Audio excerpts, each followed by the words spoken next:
Okay, so this is how you would typically reset maintenance due on a 2024 Toyota Rav4. So what you want to do is use the control buttons on the steering to navigate. So you're going to navigate across until you reach the settings. So once you reach the settings, you scroll down. Press OK. When you reach vehicle settings, press and hold OK. Scroll down again.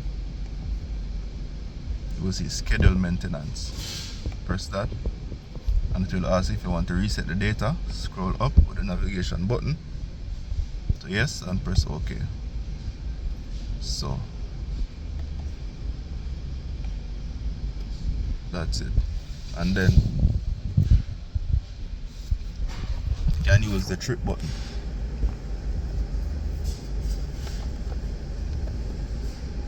to reset the trip. Right there. And this is all with the vehicle running. So that's it.